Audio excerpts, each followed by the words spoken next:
Buenos días, chicos, ¿cómo están? Bienvenidos. Vamos a ir iniciando el teórico de hoy, ¿sí? Me dejan compartir pantalla para poder compartir el PowerPoint. Un segundito. Bueno. Bien, como pueden ver, creo que todos ya pueden ver el inicio del Power. Nosotros hoy vamos a comenzar a trabajar con tolerancia inmune inicialmente, y luego vamos a trabajar con autoinmunidad. El término tolerancia inmune y el término autoinmunidad son términos que están relacionados entre sí.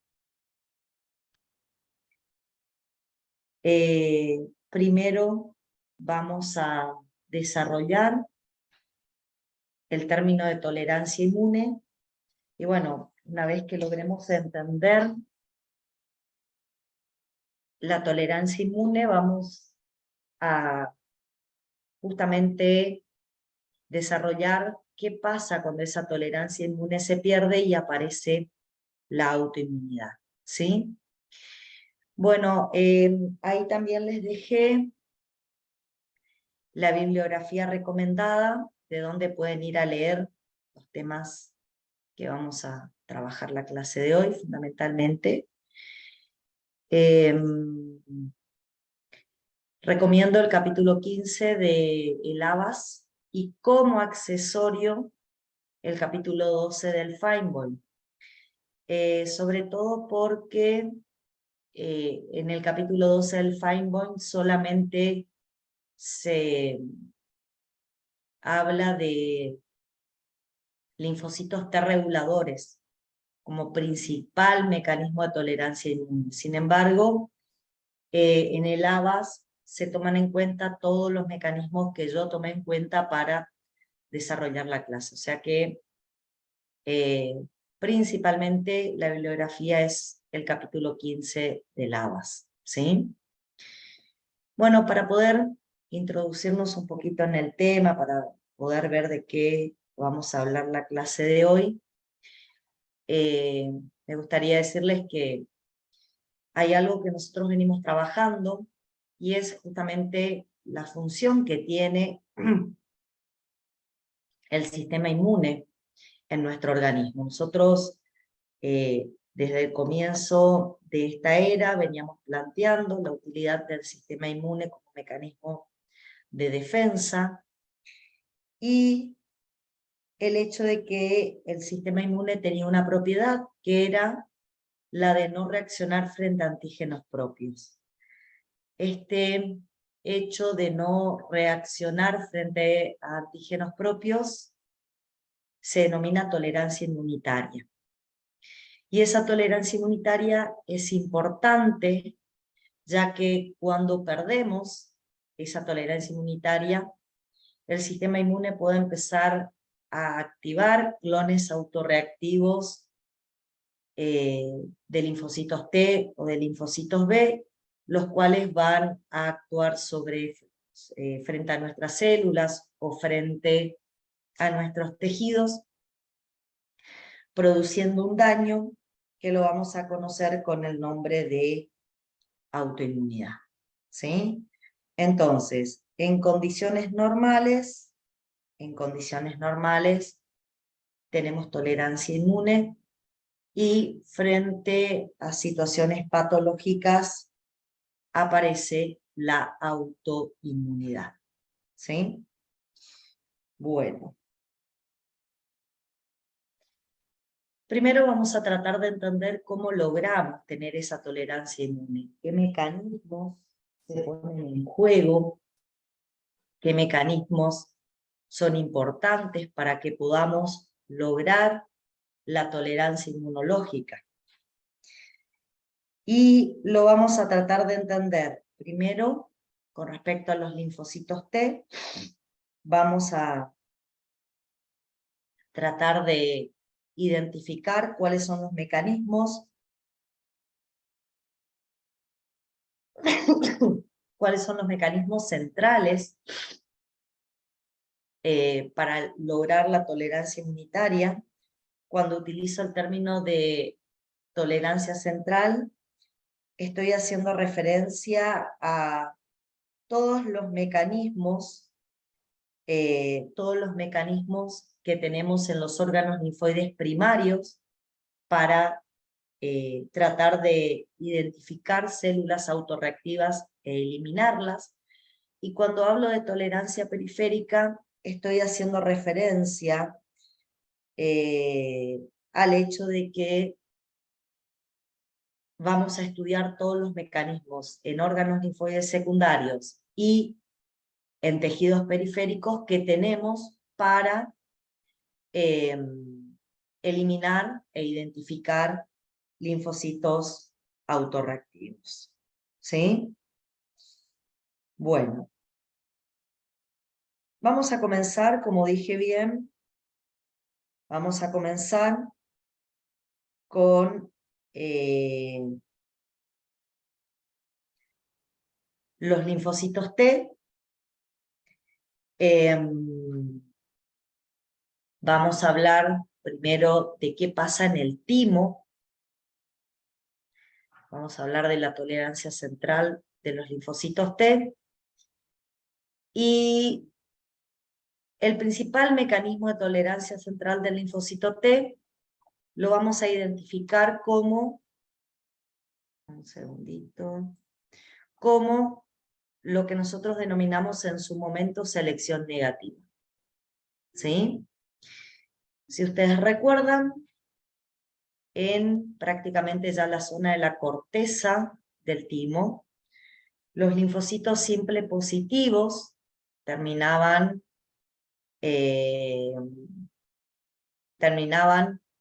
reconociendo o interactuando con antígenos propios expresados en la superficie de las células dendríticas que teníamos en el estromatímico.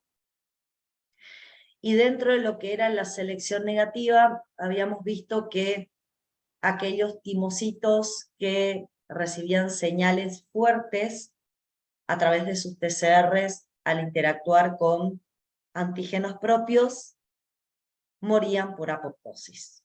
O sea, aquellos que demostraban ser autorreactivos se mueren por apoptosis en el estromatímico. Ahí, en el estromatímico, vamos a presentar antígenos del timo, pero también vamos a presentar muchos antígenos que pertenecen a proteínas que están circulando por nuestro organismo y también proteínas asociadas a células que están en diferentes tejidos. De esa manera vamos a generar un gran repertorio antigénico al que lo vamos a exponer a estos timocitos simple positivos, y de esa manera en la médula, si reconocen antígenos propios con elevada afinidad, se mueren por apoptosis. Si no reconocen antígenos propios, salen a sangre periférica, transformados ahora en linfocitos T maduros, vírgenes y autotolerantes. Los consideramos autotolerantes porque pasaron la selección negativa. Sin embargo, hay una cosa que indudablemente tenemos que reconocer en este punto, y es el hecho que en verdad es imposible en el timo mostrarle todos los antígenos de nuestro cuerpo a este timocito que está pasando por la selección negativa. Por lo tanto, con esta inducción de tolerancia central no es suficiente para asegurarnos de que no existan linfocitos T autorreactivos. Es por eso que además de esta inducción de tolerancia central, también llevamos adelante una inducción de tolerancia periférica que es fundamental para que estos linfocitos autorreactivos que puedan sobrepasar esta inducción de tolerancia central sean descubiertos a nivel periférico. Un segundo aspecto que tiene que ver también con la inducción de la tolerancia central es el hecho de que algunos linfocitos TCD4 inmaduros que reconocen antígenos propios en esta selección negativa no mueren, sino que evolucionan y se transforman en linfocitos T reguladores, ¿sí? En linfocitos T reguladores y van a tejidos periféricos para cumplir con la función. Entonces, no todos los CD4 que en esta selección negativa reconocen antígenos propios se mueren por apoptosis. Algunos CD4 que se unen con fuerza a los autoantígenos son un grupo especial de CD4 que tienen expresada la proteína FOXP3 y tienen altos niveles de la CD25. Son linfocitos que no se van a morir por apoptosis, a pesar de que sí reconocen antígenos extraños en el órgano linfoide secundario, sino que van a sobrevivir y van a salir a la periferia actuando como linfocitos T reguladores. Estos linfocitos T reguladores nos van a ayudar en los procesos que nosotros tenemos que realizar, ¿sí? Nos van a ayudar en los procesos que tenemos que realizar dentro de lo que es la inducción de tolerancia periférica. Entonces, volviendo a la imagen, en el timo vamos a dar muerte por apoptosis directamente a aquellos timocitos autorreactivos que lo demuestren ser en la selección negativa. Sin embargo, algunos CD4 van a formar T reguladores y son un grupo particular de CD4 que tienen proteínas como la FOXP3 y altos niveles de CD25 que las diferencian a estos CD4 de los CD4 comunes que se van a transformar en linfocitos T helper. Estos T reguladores van a ser TCD4 con BCRs autorreactivos, porque se formaron reconociendo antígenos propios y que a nivel periférico van a colaborar en la tolerancia periférica. Bueno, cuando hablamos, como dije, de tolerancia periférica, lo que vamos a hacer es evaluar todos los procesos que tenemos a nivel periférico para, primero, identificar la presencia de linfocitos autorreactivos y una vez que los identificamos, sabemos que están presentes, vamos a eliminarlos por anergia, o sea, los vamos a volver anérgicos en realidad. En este caso no se eliminan, se vuelven anérgicos simplemente. Los vamos a volver anérgicos o lo vamos a suprimir con la acción de T reguladores o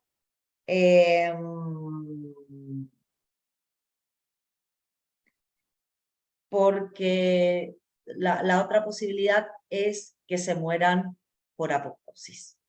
O se vuelven anérgicos, o se suprimen con T reguladores, o se mueren por apoptosis. Ya vamos a ir viendo en cada una de estas circunstancias qué es lo que tenemos que ir haciendo y cómo identificamos a los T autorreactivos. ¿Sí? Vamos a empezar con la energía clonal. Para poder entender lo que ocurre en la energía clonal, lo primero que tenemos que plantearnos es que nosotros podemos encontrar en nuestro organismo a las células presentadoras de antígenos, a las células dendríticas, en dos tipos de estados diferentes. Las podemos encontrar en un estado de reposo.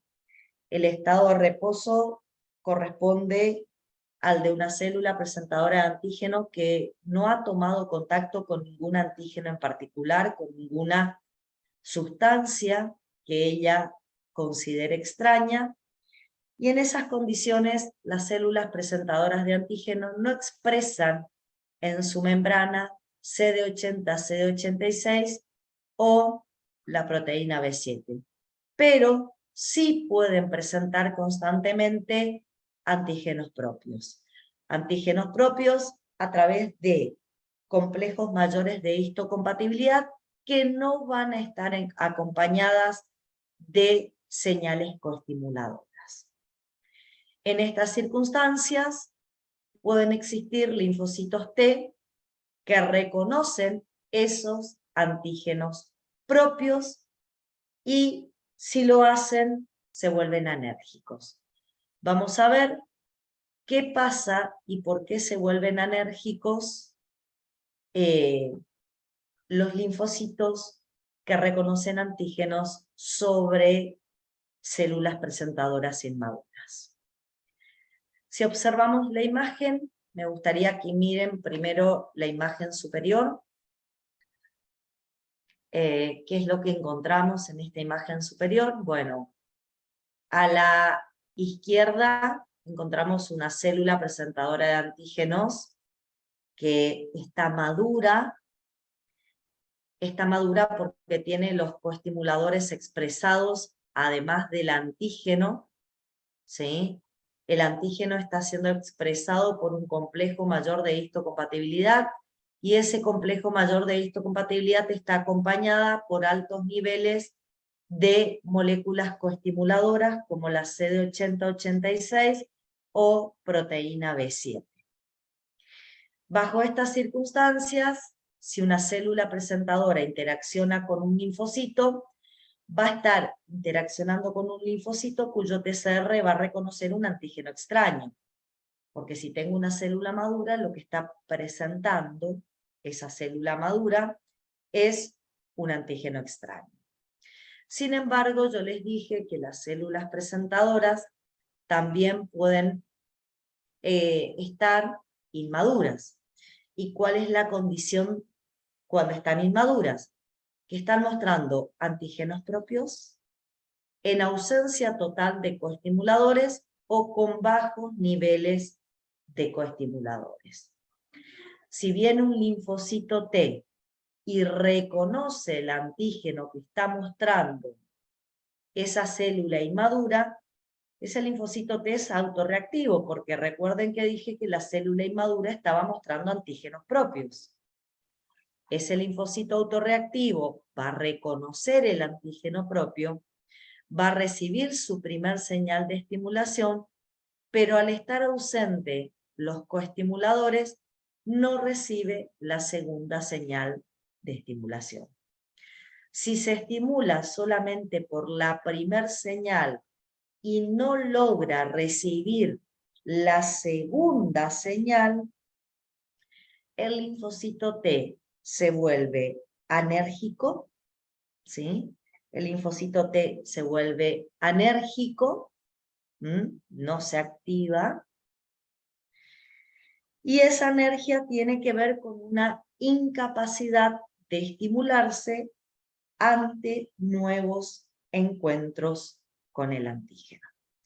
Ya vamos a ir viendo un poquito qué quiero significar con este concepto de anergia. Vamos a ir interpretando un poquito la definición de anergia, pero esta es una de las condiciones que vuelve enérgico un linfocito T. Reconoce el antígeno y recibe solamente la primera señal y no la segunda señal a través de su CD28. ¿Qué más nos puede ocurrir? Puede ocurrir, como dije en esta tercera situación, que el reconocimiento del antígeno se da con muy bajos niveles de coestimuladores. Esta es una célula presentadora de antígeno también inmadura, que no tiene suficientes coestimuladores, y es por eso que la proteína B7, en vez de interaccionar con el CD28 clásico, interacciona con esta otra proteína que tiene también en su membrana el linfocito T, y es la proteína CTLA4. Esta proteína CTLA4 es un receptor inhibitorio. Cuando es esta proteína CTLA4 la que se une a la proteína B7, y es lo que ocurre preferentemente cuando tengo bajos niveles de proteína B7 sobre la membrana de una célula presentadora. Es este receptor el que se va a unir.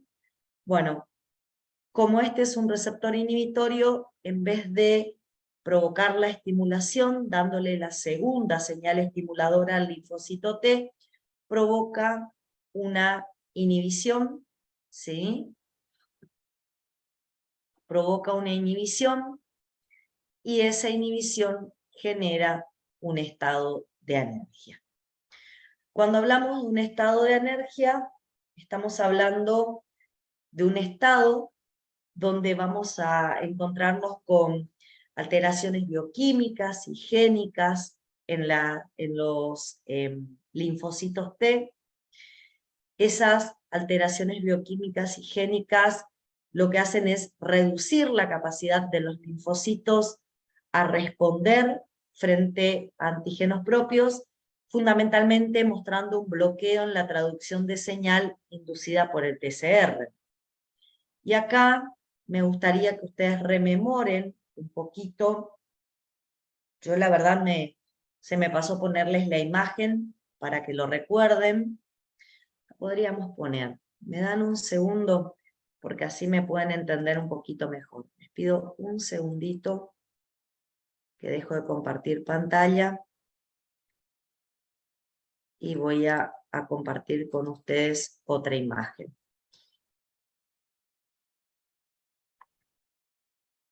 Ya estoy con ustedes.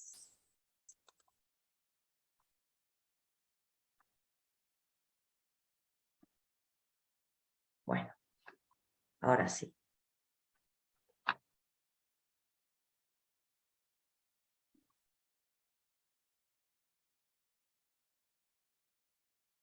Bueno, yo voy a compartir con ustedes esta imagen. Esta imagen es de un power que nosotros usamos cuando vimos Ontogenia T. ¿Se acuerdan que la particularidad acá es que este es el TCR? Dijimos que este TCR tenía pocas colas citoplasmáticas, por lo tanto necesitaba a este CD3 asociado al TCR para poder activar al linfocito T luego del reconocimiento del antígeno. Bueno, cuando se vuelve anérgico, desaparecen de la membrana estos CD3 y nos queda únicamente la cadena alfa y beta del TCR. Entonces, el linfocito T va a reconocer el antígeno, pero no se va a poder activar debido a la ausencia de los CD3. Eso significa que hemos vuelto anérgico al linfocito. ¿Está?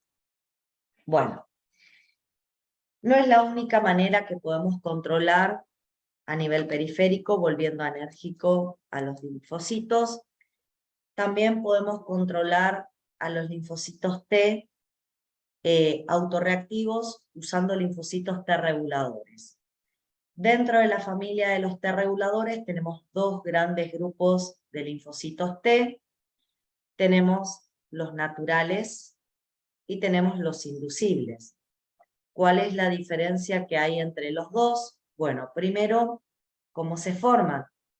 Los linfocitos T naturales son los que se producían en el timo durante la selección negativa.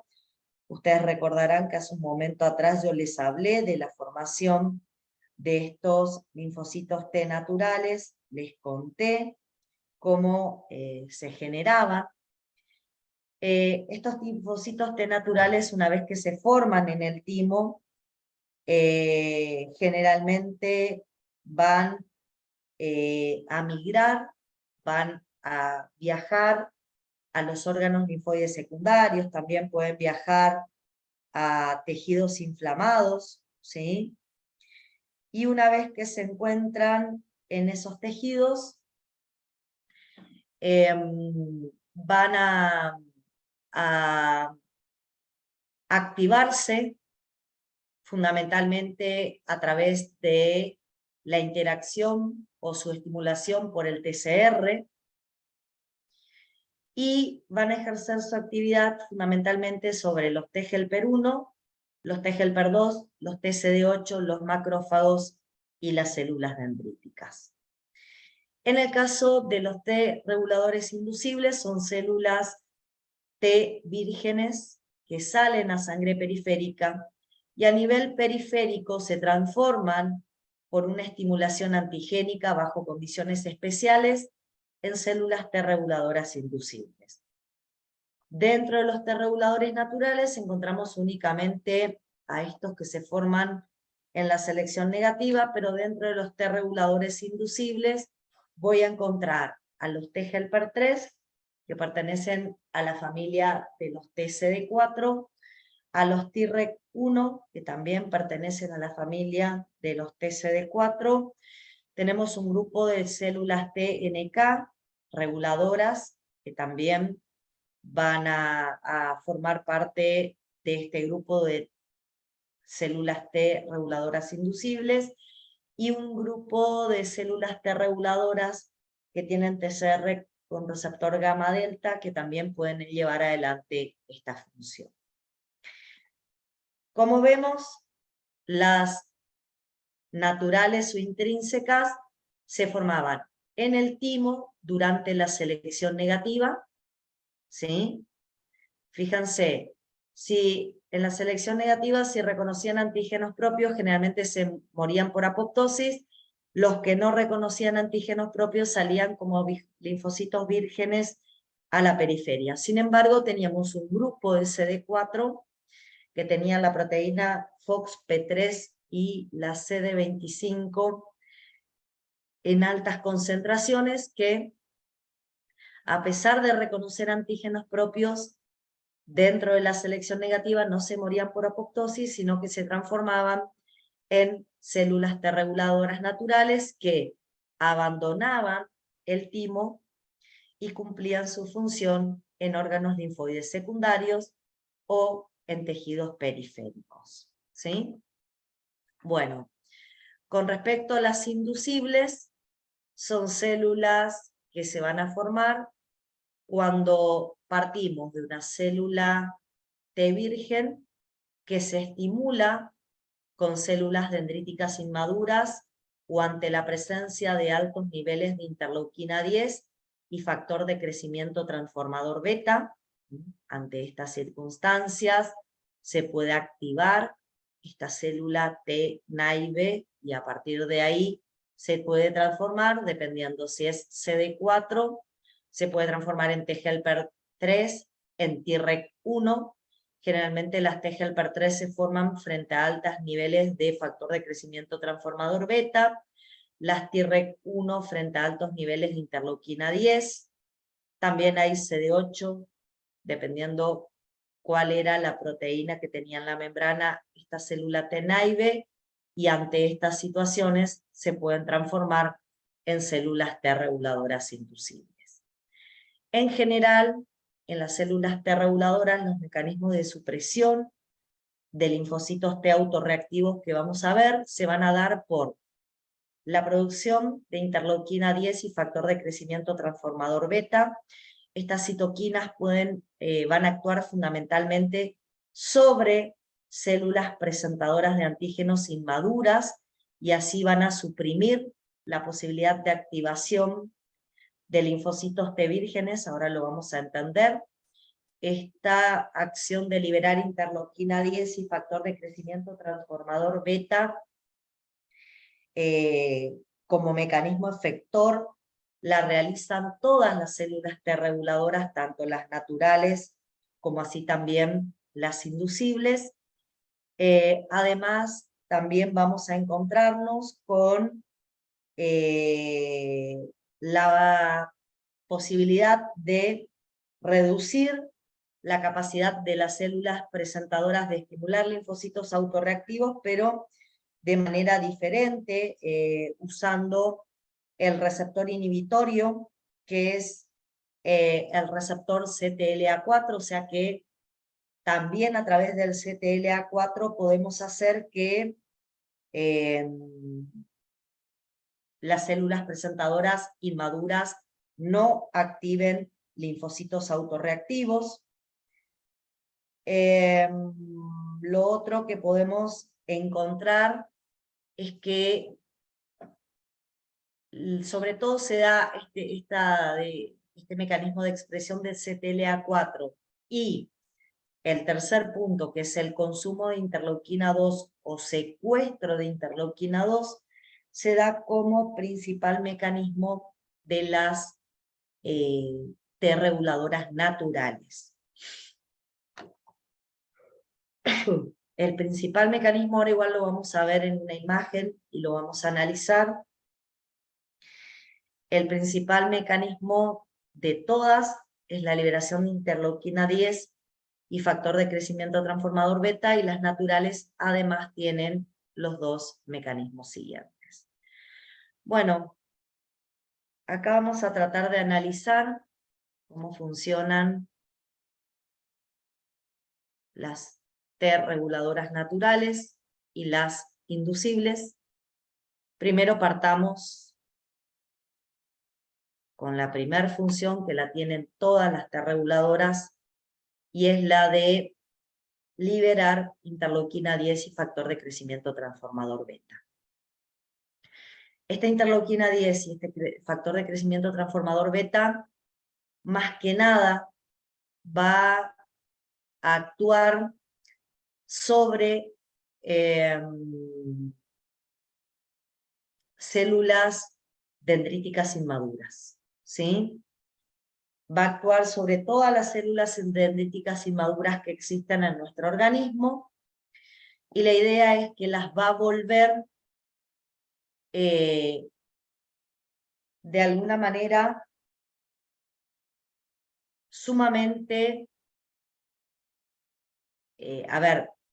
va a hacer que dejen de expresar en su membrana complejos mayores de histocompatibilidad, a pesar de que estén mostrando antígenos propios. A través de ellos directamente van a obligar a que las células dendríticas inmaduras no expresen en su membrana los complejos mayores de histocompatibilidad mostrando antígenos propios, y saquen también de la membrana cualquier molécula coestimuladora que puedan expresar. ¿Para qué nos sirve esta acción? ¿Para qué nos sirve que las células dendríticas inmaduras no expresen proteínas del complejo mayor ni tampoco coestimuladoras? Eso nos sirve para que, si existen algunas células autorreactivas, estas no se puedan activar frente a estos antígenos propios. O sea, incapacitamos a las células dendríticas inmaduras para que activen linfocitos autorreactivos. Directamente suprimimos la activación de linfocitos autorreactivos. La segunda manera de suprimir la activación de linfocitos autorreactivos lo hace solamente la natural a través de este receptor que es el CTLA4.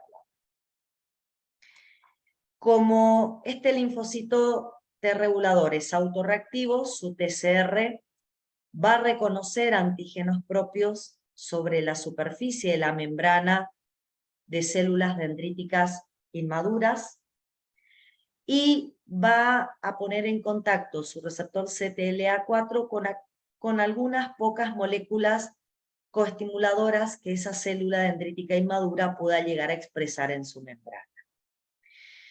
Esta proteína CTLA4, además de ser un receptor inhibitorio para los linfocitos, también es una proteína que tiene efectos sobre la célula dendrítica.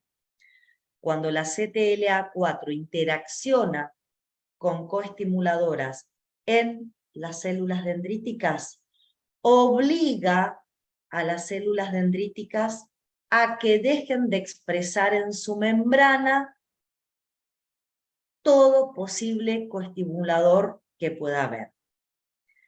Si un linfocito T regulador descubre a través de su receptor CTLA4 coestimuladores sobre células dendríticas inmaduras que están mostrando antígenos propios, las obliga a extraer de la membrana todas esas moléculas de CD80 y CD86 que pueden estar expresadas.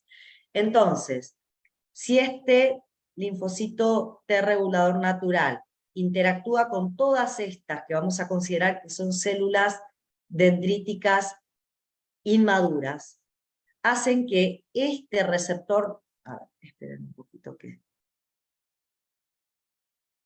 se me fue de más, hacen que esta proteína, que está acá, desaparezca.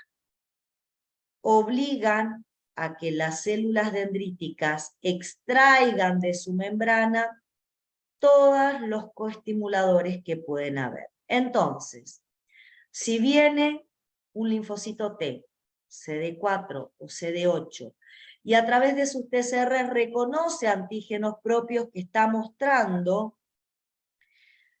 a través de sus complejos estas células dendríticas inmaduras, solamente van a recibir la primer señal a través del TCR. Al estar ausente el CD80, CD86, obligado por este mecanismo mediado por el receptor CTLA4, estos linfocitos no van a poder recibir la segunda señal y por lo tanto no van a poder completar su activación. Se van a volver enérgicos y no se van a activar los linfocitos autorreactivos. Y como tercera acción, si por alguna casualidad no logro, si por alguna casualidad no logro retirar, por ejemplo, todas las CD80 y CD86, y me queda esta célula dendrítica inmadura, que le da las dos señales de activación a este linfocito T, y este linfocito T logra activarse. Recuerden que para poder transformarse en una célula efectora, primero tenía que proliferar, y para poder proliferar tenía que liberar interleuquina 2. En el momento en que esta célula autorreactiva empieza a liberar interleuquina 2, la célula T reguladora natural secuestra todas las interleuquina 2 que puede liberar ese CD8, impide que la interleuquina 2 actúe sobre el CD8, y de esa manera el CD8, por más que se haya activado, no va a poder proliferar y no va a poder transformarse en una célula efectora. Entonces, como pueden ver, con los T reguladores, sobre todo, actuamos sobre las células dendríticas, las volvemos malas presentadoras de antígenos propios para que no puedan activar linfocitos autorreactivos, y en el caso de que estos se activen, secuestramos con estas células T reguladoras naturales la interleuquina 2 para evitar que los linfocitos T autorreactivos que se activaron puedan proliferar y se puedan diferenciar y transformar en células autorreactivas. ¿Está? Bueno, ¿alguna pregunta hasta acá con todo lo que les acabo de decir? ¿Algo que quieran que vuelva a repetir? Fíjense, hablamos de cómo volvíamos enérgicos a los linfocitos T, ¿sí? Cómo volvíamos enérgicos a los linfocitos T, cómo a través de T reguladores suprimíamos a los linfocitos T, y ahora vamos a ver cómo los eliminamos por apoptosis en el caso en que estos, ¿sí? Estos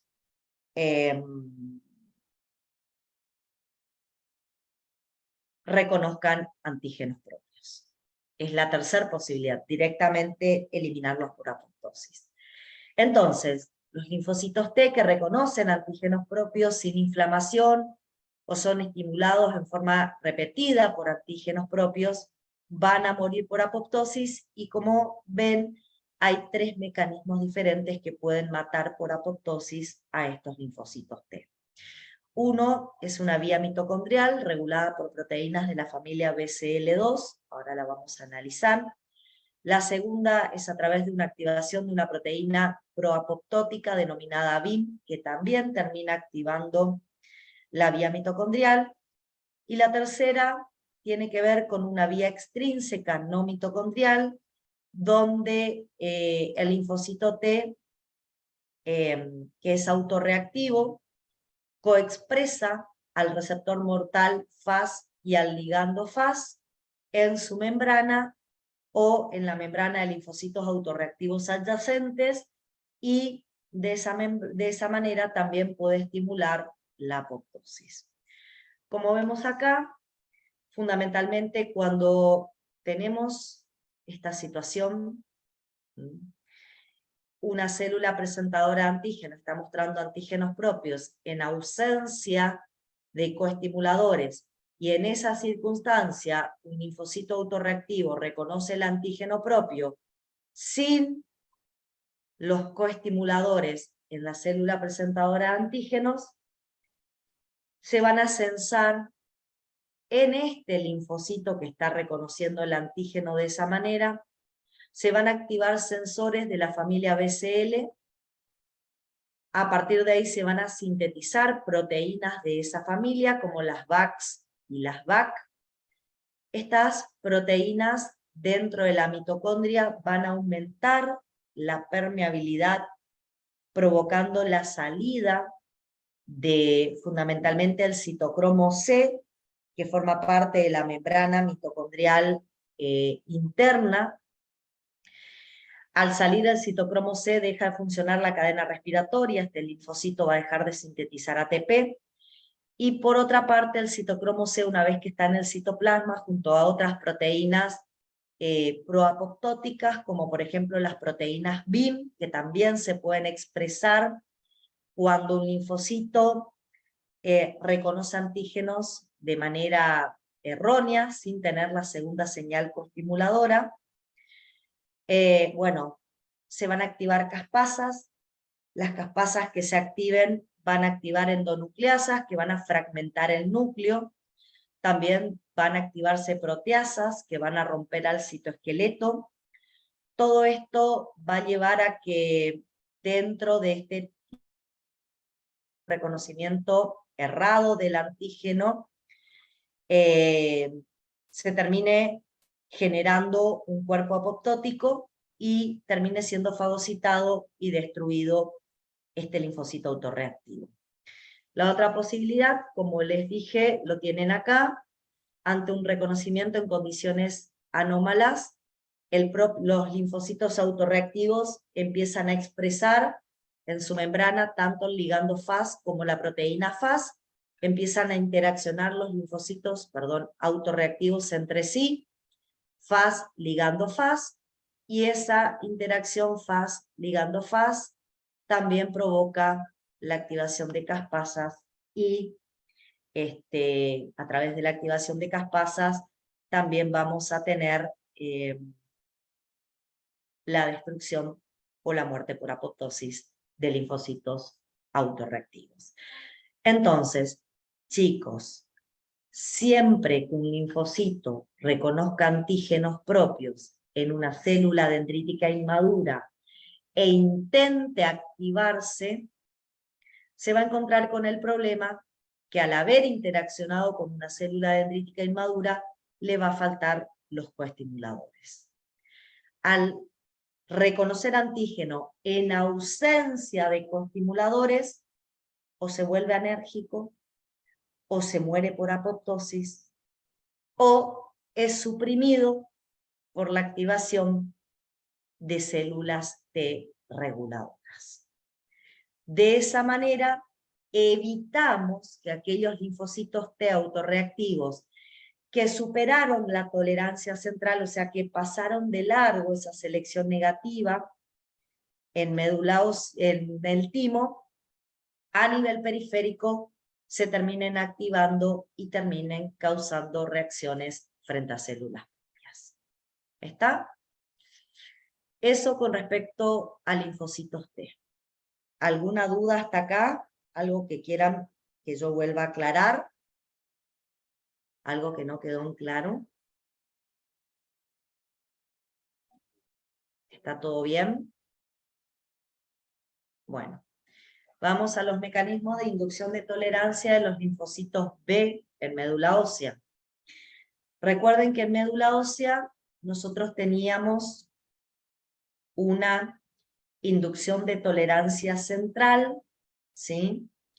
Como inducción de tolerancia central, lo que vamos a tener es fundamentalmente mecanismos que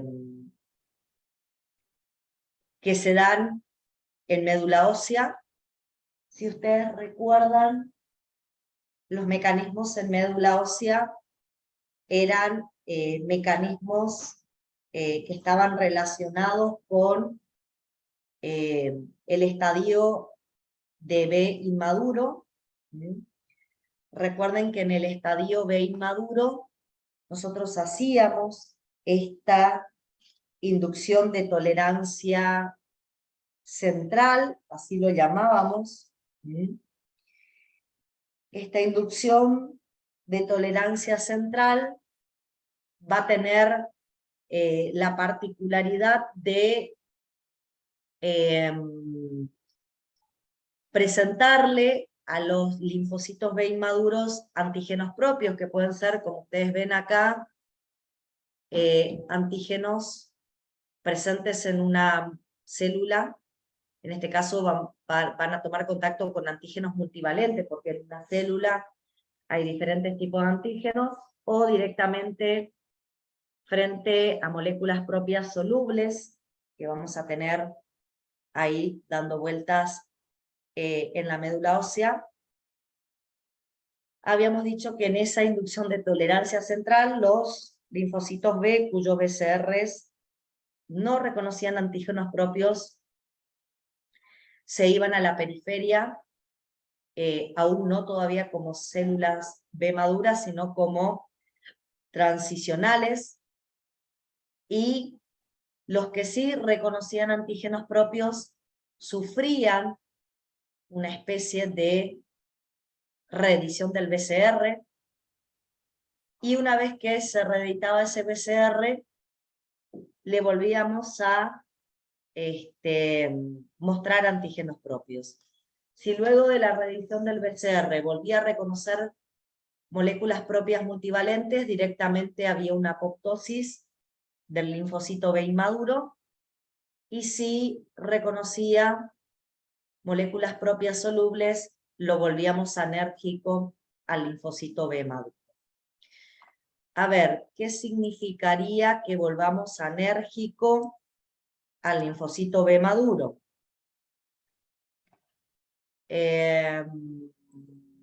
Un segundito que quiero mostrarles algo. Denme un segundo.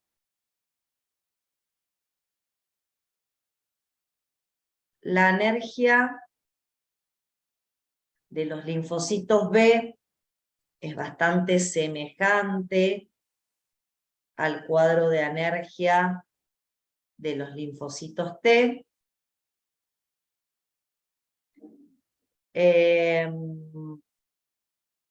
Y tiene que ver, a ver, un segundo. Ahí ya encontré lo que les quiero mostrar.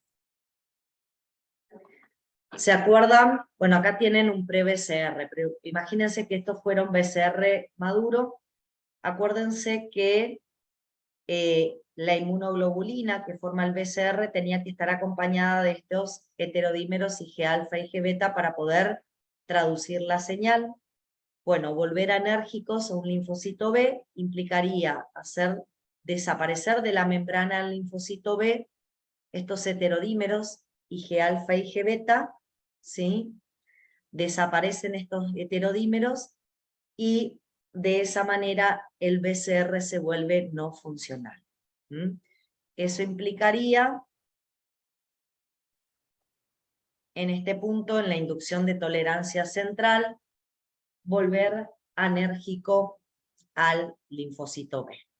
Y bueno, si una vez que hacemos la revisión no reconoce antígenos propios, sale a sangre periférica como linfocito B transicional, y recuerden que tenía que completar su maduración, y lo hacía en la pulpa blanca del vaso.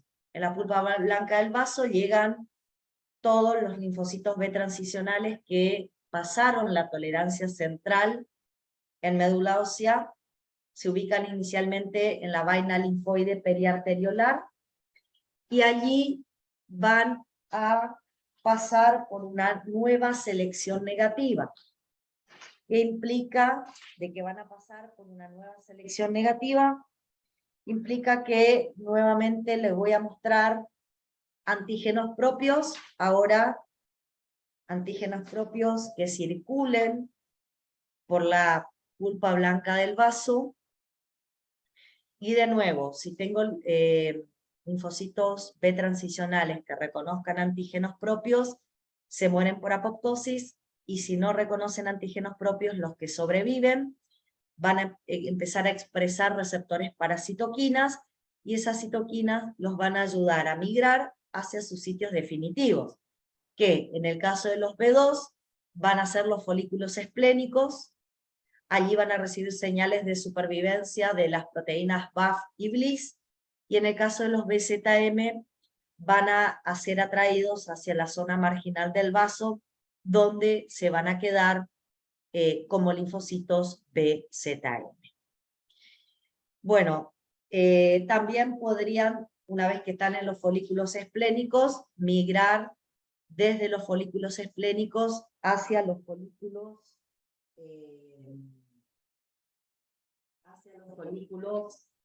en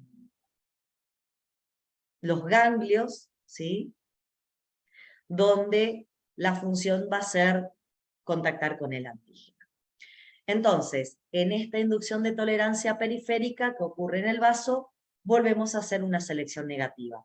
Todos los que demuestren acá ser autorreactivos se eliminan, y solamente se conservan los autotolerantes.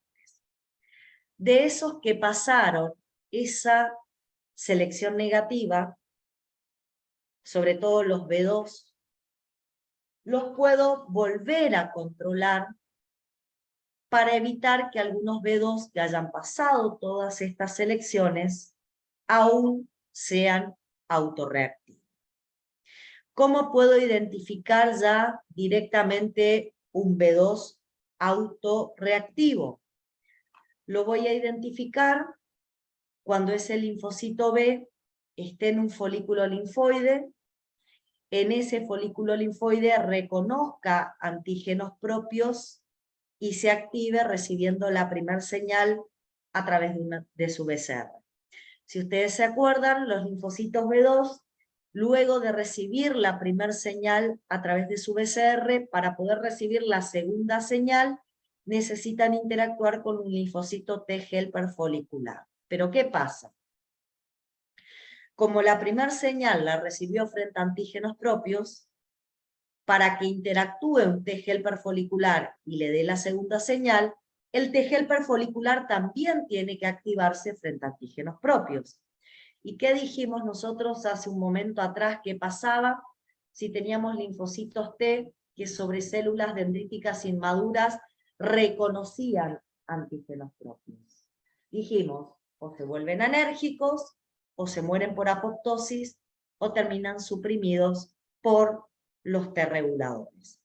Dicho esto, es muy poco probable que yo tenga un T helper folicular que pueda darle a este linfocito autorreactivo la segunda señal, porque estos T helper foliculares o se volvieron anérgicos o se murieron por apoptosis. No existen, no están. Entonces, este linfocito B que recibió la primera señal frente a antígenos propios, pero que no encuentra T helper foliculares para que le den la segunda señal, se van a morir por apoptosis. ¿Sí? Bueno, de esta manera, a nivel periférico, detectamos y eliminamos linfocitos B autorreactivos que hayan pasado de largo la inducción de la tolerancia central en médula ósea y la inducción de la tolerancia periférica en la pulpa blanca del vaso. Los linfocitos B que no tienen inducción de tolerancia serían los B1, porque estos se forman en el hígado fetal y después, simplemente por mitosis, se autoperpetúan. Simplemente por mitosis se autoperpetúan en pleura y peritoneo y no tienen estas inducciones de tolerancia. Bueno, ¿alguna pregunta sobre las inducciones de tolerancia de los linfocitos B? ¿Algo que quieran que repita? ¿No? ¿Está todo claro? Bueno, bien.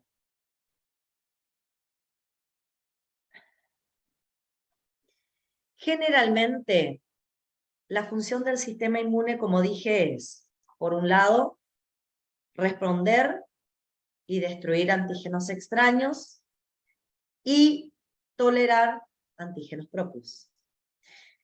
Para que yo pueda tolerar antígenos propios, no tengo que tener linfocitos autorreactivos.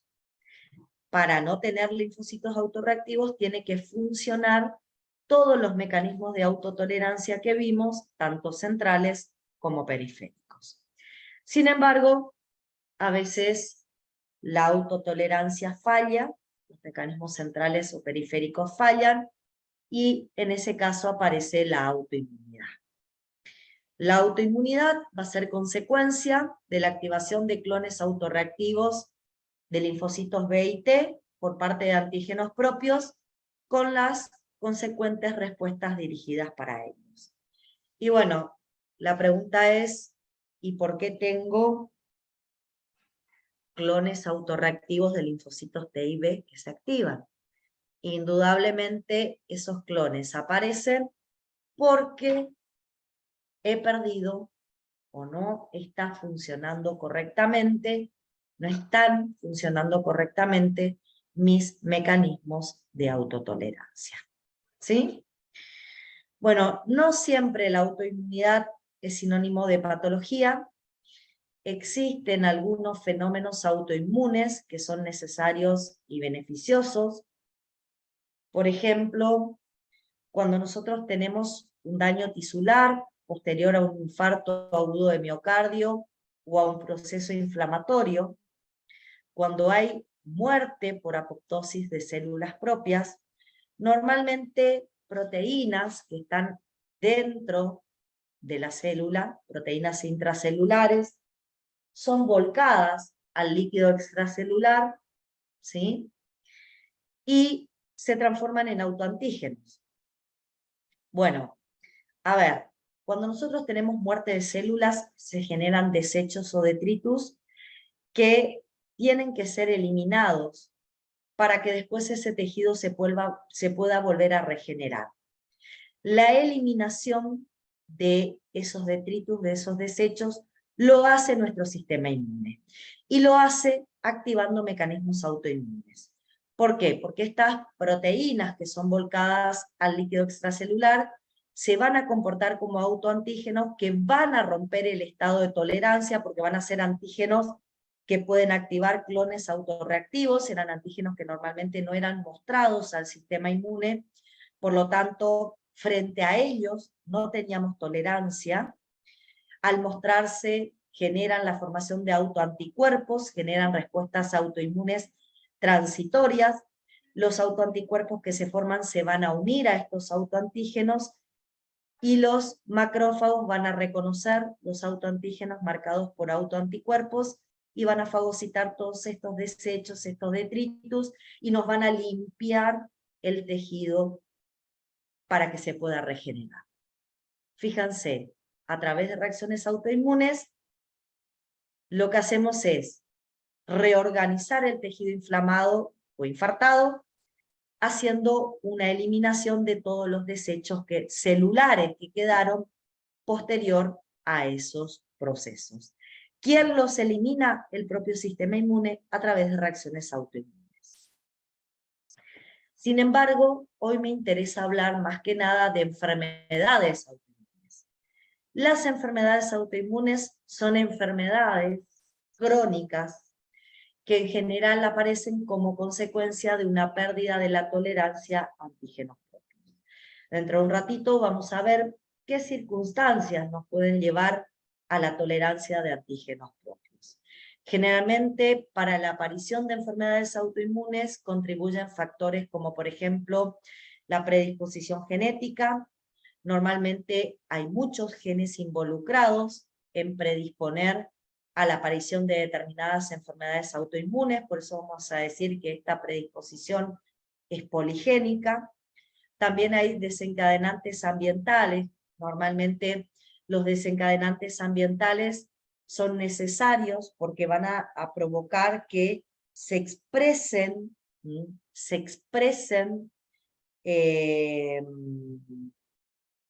los genes y ayuden a la aparición de esta enfermedad autoinmune, aunque también pueden existir infecciones, sobre todo crónicas, o lesiones tisulares, quizás producidas también por estas infecciones crónicas que van a provocar que la expresión de genes lleve al desarrollo de esta enfermedad de tipo autoinmune. ¿Sí? La característica que vamos a observar, es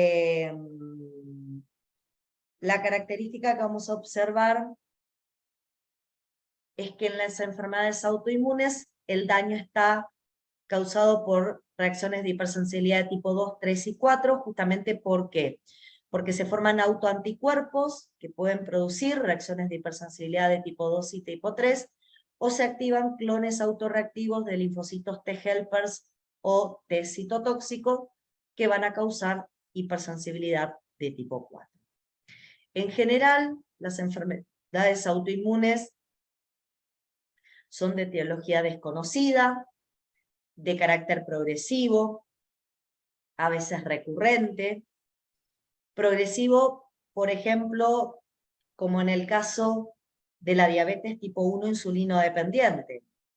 El paciente inicialmente comienza con un déficit de insulina por la destrucción parcial de células beta de los islotes de Langerhans, y cuando la inmunidad destruye totalmente las células betas de los islotes de Langerhans, ¿sí?, la ausencia es total.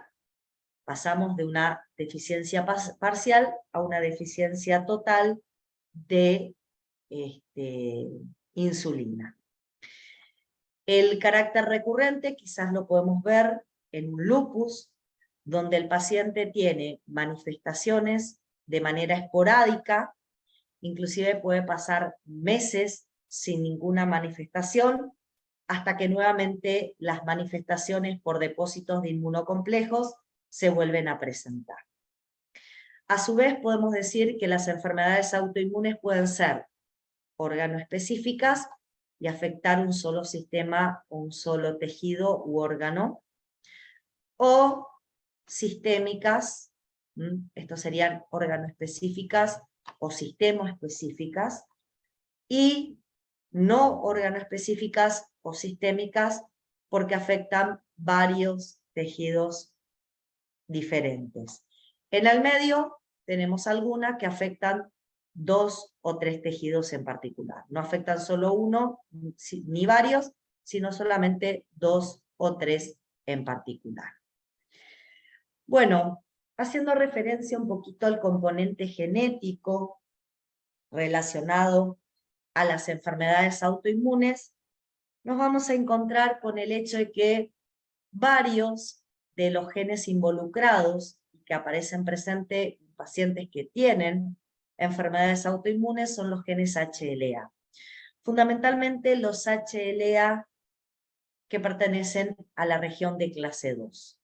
los de P, los de Q y los de R.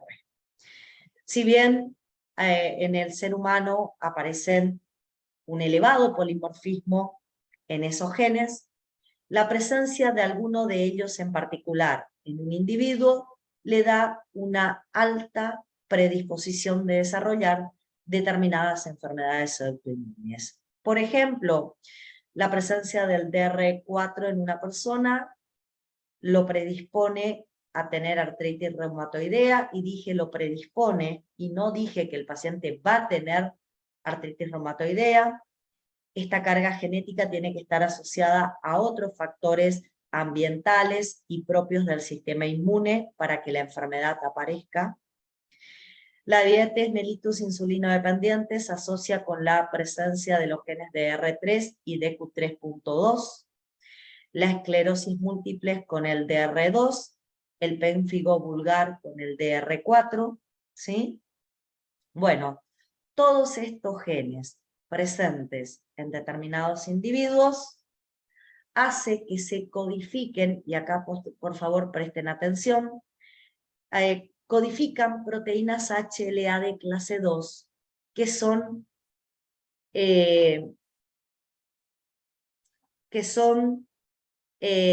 malas presentadoras de autoantígenos en la selección negativa durante la ontogenia T. A ver, les vuelvo a repetir. Estos genes codifican proteínas del complejo mayor de clase 2. Si las proteínas del complejo mayor de clase 2 provienen de estos genes, son proteínas que presentan mal autoantígenos, y fundamentalmente los presentan mal en la selección negativa de la ontogenia T. Eso provoca que las células autorreactivas sean eliminadas eficientemente en esa selección negativa del timo y puedan escapar a periferia, donde puedan desencadenar reacciones de autoinmunidad. Heredar estos genes implica tener una mala tolerancia central, fundamentalmente para el linfocito T. Y eso causa que aparezcan más que nada en estos pacientes, más que nada aparecen hipersensibilidades de tipo 4, donde tengo clones autorreactivos CD4 y CD8 que escaparon de la inducción de tolerancia central, porque esa inducción de tolerancia es deficiente. Bueno, ¿cuáles situaciones me van a ayudar a que yo pierda en general la autotolerancia? ¿Cuáles situaciones me hacen que yo pierda en general la autotolerancia y desarrolle enfermedades autoinmunes? Porque se activan o clones de linfocitos T autorreactivos o clones de linfocitos B con producción de autoanticuerpos. Una de las principales causas es el mimetismo molecular. En realidad, en el mimetismo molecular, la pérdida de la tolerancia está porque se forman anticuerpos contra un antígeno extraño, pero esos anticuerpos tienen reacción cruzada contra antígenos propios. También se pueden formar células T frente a antígenos extraños, pero que a su vez pueden reconocer antígenos propios y también reaccionar frente a ellos. ¿Sí? Los antígenos peptídicos extraños son similares a antígenos propios y por eso el sistema inmune reacciona frente a lo propio. La otra posibilidad es que yo tenga infecciones recurrentes o crónicas en un paciente. Las infecciones recurrentes o crónicas van a provocar la expresión de coestimuladores, ¿sí? La expresión de coestimuladores en células presentadoras de antígeno, y esa expresión de coestimuladores en células presentadoras de antígenos inmaduras hacen que los linfocitos T autorreactivos no se vuelvan anérgicos, se activen y aparece la autoinmunidad. La otra posibilidad es que se unan patógenos a proteínas propias. La unión de patógenos a proteínas propias hace que las proteínas propias terminan siendo reconocidas como extrañas. También puedo tener la ruptura de barreras tisulares o celulares con la aparición de antígenos secuestrados, ¿sí? En este caso vamos a poner en contacto con el sistema inmune antígenos que normalmente eran desconocidos. Eso va a permitir la activación de clones autorreactivos y la justamente activación de la autoinmunidad. También puedo tener lesiones tisulares que modifiquen antígenos propios y de esa manera se activan clones frente a células propias o a tejidos.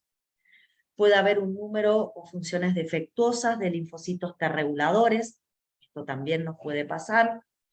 Podemos tener defectos en la eliminación de linfocitos autorreactivos en órganos linfoides primarios, o puedo tener una función inadecuada de receptores inhibitorios, o, por ejemplo, en este caso puedo tener un CTLA4 mutado, y no funciona como un receptor inhibitorio y no vuelve anérgicos a los linfocitos autorreactivos, o puedo tener la apoptosis defectuosa de linfocitos autorreactivos maduros. Cualquiera de estas circunstancias hace que no pueda eliminar clones autorreactivos de linfocitos T o de linfocitos B, hace que por lo tanto yo pierda la autotolerancia, y al perder la autotolerancia aparecen las enfermedades autoinmunes. Dijimos que las enfermedades autoinmunes podían estar mediadas por hipersensibilidades de tipo 2, cuando por ejemplo aparecían autoanticuerpos. Podemos tener autoanticuerpos contra proteínas de la membrana del glóbulo rojo, lo que determina la destrucción en la pulpa roja del vaso. Autoanticuerpos contra la membrana de plaquetas, que determina su destrucción también en la pulpa roja del vaso. Autoanticuerpos contra proteínas de membrana basal en tejidos, en caso del síndrome de Pastur, en el caso del pénfigo vulgar, y genera focos inflamatorios en los tejidos donde esos anticuerpos se depositan. Los anticuerpos también podían actuar frente a receptores de membrana y bloquearlos o estimularlos, modificando la comunicación entre células. ¿Sí? Y en todos esos casos teníamos autoanticuerpos que causaban enfermedades autoinmunes a través de lo que consideramos una hipersensibilidad de tipo 2. La otra posibilidad es que yo tenga autoanticuerpos que formen, como ustedes ven acá, complejos inmunes de difícil depuración. ¿Sí? Estos complejos inmunes de difícil depuración, formados por autoanticuerpos, precipitan en vasos de pequeño calibre. Al precipitar en vasos de pequeño calibre generaban un foco inflamatorio, podían generar una vasculitis, una glomerulonefritis o una artritis. Esto lo vemos, por ejemplo, en esta enfermedad autoinmune, que es el lupus eritematoso sistémico, en donde teníamos autoanticuerpos contra el DNA, contra las histonas, contra ribosomas, contra ribonucleoproteínas presentes dentro del núcleo, ¿sí? Y bueno, cuando estos autoanticuerpos formaban complejos inmunes con estos antígenos, formaban complejos inmunes de difícil depuración circulante que causaban su precipitación y los focos inflamatorios con las consecuencias que les acabo de mencionar. Y finalmente, por ejemplo, si tenemos determinados genes HLA de clase 2 que producen la formación de complejos de clase 2 que presentan mal antígenos en la ontogenia T durante la selección negativa, puedo dejar escapar clones autorreactivos de linfocitos T, CD4 o CD8 del timo, y esos clones de linfocitos T autorreactivos se pueden activar frente a diferentes estructuras propias, dependiendo frente a qué estructuras se activan, dependiendo frente a qué estructuras se activan, pueden desencadenar diferentes enfermedades autoinmunes. En el caso de la diabetes mellitus tipo 1, por ejemplo, yo les había comentado que teníamos linfocitos TCD8 citotóxicos que destruían células betas del páncreas, pero también teníamos T-helper 1 que formaban un foco inflamatorio crónico, atrayendo macrófagos y monocitos, y todo eso llevaba a la destrucción de las células betas. En la artritis reumatoidea se activan linfocitos T-helper frente a un antígeno desconocido de la membrana sinovial articular. Esos T-helper generan focos inflamatorios, atrayendo células de la inmunidad innata, y ese foco inflamatorio termina provocando la destrucción de justamente el foco inflamatorio crónico con destrucción de tejido en las articulaciones. Y así lo podemos ver en la esclerosis múltiple, en la enfermedad inflamatoria intestinal llamada enfermedad de Crohn, en la neuritis periférica y en tantas otras enfermedades autoinmunes donde el daño está producido por célula, o sea, el daño está mediado por una hipersensibilidad de tipo 4. ¿Sí? Bueno, cerrando un poquito la idea, nosotros hoy hablamos de que existían un montón de mecanismos que hacían que nuestro sistema inmune no reaccione frente a antígenos propios. Teníamos un montón de mecanismos que evitaba la presencia de células autorreactivas. Esos mecanismos los llamamos mecanismos de autotolerancia. Los mecanismos de autotolerancia buscan identificar células autorreactivas y destruirlas. ¿Qué pasa? A veces esos mecanismos de autotolerancia fallan, las células autorreactivas se activan, se diferencian en células efectoras y aparece la autoinmunidad. ¿Sí? Y ahí podemos tener daño por hipersensibilidad de tipo 2, daño por hipersensibilidad de tipo 3 o daño por hipersensibilidad de tipo 4, dependiendo qué tipo de clones autorreactivos se activaron al perder la tolerancia al otro. ¿Está? Bueno, no sé si alguien quiere hacer alguna pregunta en particular sobre estas cuestiones que les estoy mencionando, algo que crean que es necesario que yo aclare. ¿Está todo más que claro? Bueno, igual acuérdense que la última semana vamos a hacer una especie de clase de repaso, ¿sí? O tutoría, justamente para sacarnos dudas que nos puedan haber quedado en estas clases. ¿Estamos? ¿Sí? Bueno, chicos, si no tienen ninguna pregunta para hacer, por hoy los dejo y los espero en el segundo teórico de esta semana. Recuerden que en el segundo teórico vamos a tener nuestro parcialito. ¿Está? El segundo teórico tenemos el parcialito. Bueno, muy bien. Nos vemos la próxima, chicos. Hasta luego. Chau, chau. Gracias. Gracias, profe. Chau, chau. Chao, profe.